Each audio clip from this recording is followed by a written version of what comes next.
E conta para nós, Sandro, como que foi e como está sendo essa adaptação agora em Portugal? Porque falando a língua portuguesa é um pouquinho diferente o sotaque, mas ainda assim é a mesma língua, as leis não são muito diferentes do Brasil. Como está sendo agora essa adaptação? Foi muito diferente de Panamá? Ah, sim, sim, foi muito diferente. Primeiro que, claro, por mais que você escute o português, às vezes você pensa que está falando outra língua, se você não presta atenção pela forma que ele fala, mas você se acostuma, porque 90% das palavras são as mesmas, né? É a forma um pouco de falar que é diferente. Só que aqui em Braga, teve um dia que eu desci no supermercado, eu moro bem perto de um supermercado aqui, ia fechar 9 horas, eu desci, era como 8h45.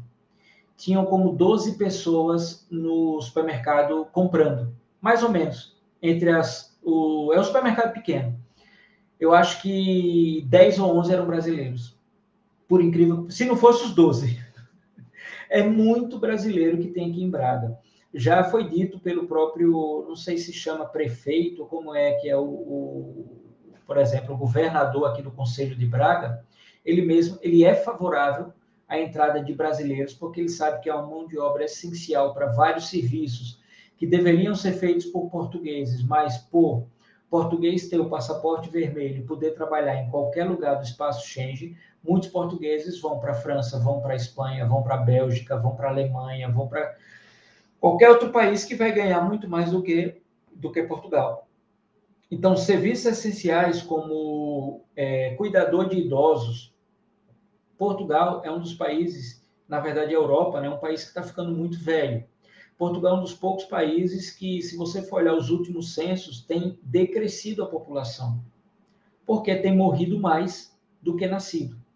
E os jovens, muitos, saem de Portugal. Então, é uma população que ficou como um pouco mais velha do que a média normal. Então, tem muitos serviços que precisam construção, precisa de mão de obra de pessoas mais jovens. E aí é onde vêm os brasileiros, que passam a viver uma vida muito melhor do que o que vivem no Brasil, pela qualidade de vida do país, a segurança, a limpeza, a educação, a saúde, custo de vida em termos de alimentação, e passa a ser bem remunerado. Porque você, aqui tem locais que você aluga, se for um pouco, se não for tanto nos centros mais afastados, você aluga apartamento que eles chamam T1, que é como de um quarto, ou T2, que é 2 quartos, você aluga por 300, 350 euros.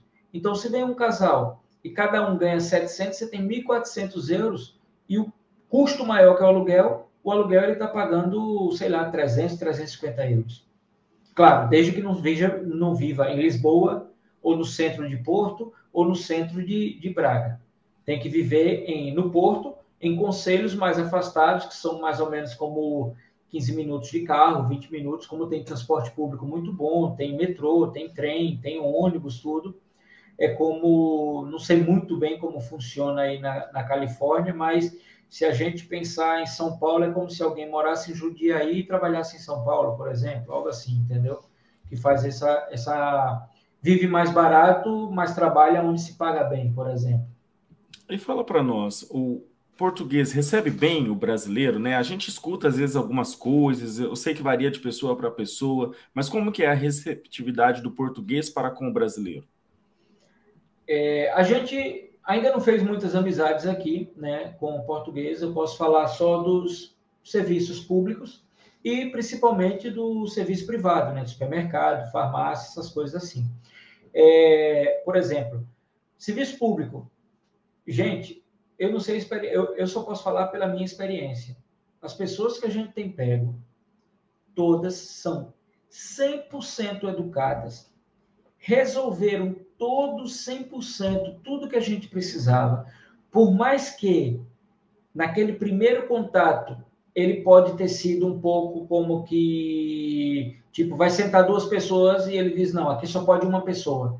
E aí você explica, tal, não, é porque meu filho, eu sei que ele é maior de idade, mas sabe, pai, às vezes olha para o filho e pensa que é sempre um bebê, então, e aí você quebra esse gelo, aí eles compreendem e aí já passam a ser outra pessoa, super amável, conversador, já conversa, já diz, já brinca com o filho, e aí, ele já conheceu muitas miúdas aqui, não sei o que, tal, você já conversa, já como quebra aquele gelo, aquela barreira que tem primeiro do funcionário público com aquele cara que vem encher o saco dele, que é o que normalmente a gente vê em vários países, eu acho que não é só no Brasil, é em todos os países tem esse aspecto.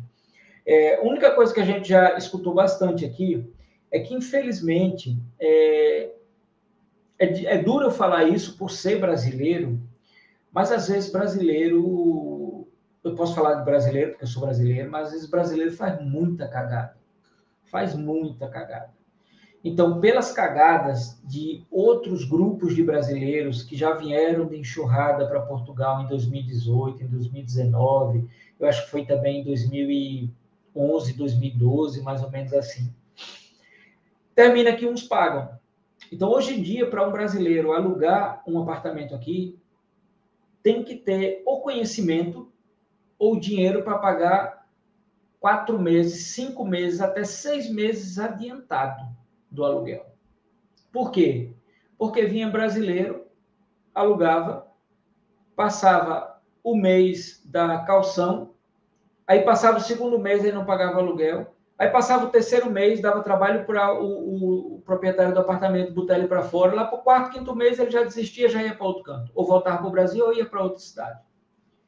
Outra que me disseram recentemente, que foi uma preocupação de quando a gente alugou esse apartamento, porque esse apartamento, como eu tenho muito filho, eu tive que alugar um apartamento de mais quartos, e a preocupação da maioria deles mas quantas famílias vão morar aí?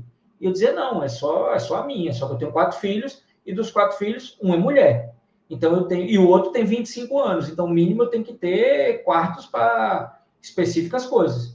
Então, é só uma família. E aí ele me disse que o problema é que vinham muitos brasileiros para cá, alugava um apartamento e sublocava os quartos para outros casais de brasileiros ou para outros brasileiros solteiros, sem ter o direito a fazer isso. Faziam Airbnb, botavam no Airbnb aquele quarto para alugar, mas sem direito, porque no contrato estava dizendo que isso... E para poder fazer isso, além de tudo, você tem que registrar na junta de freguesia aqui, que é quem toma conta do bairro, que você tem um alojamento local, você tem que ter uma licença para isso.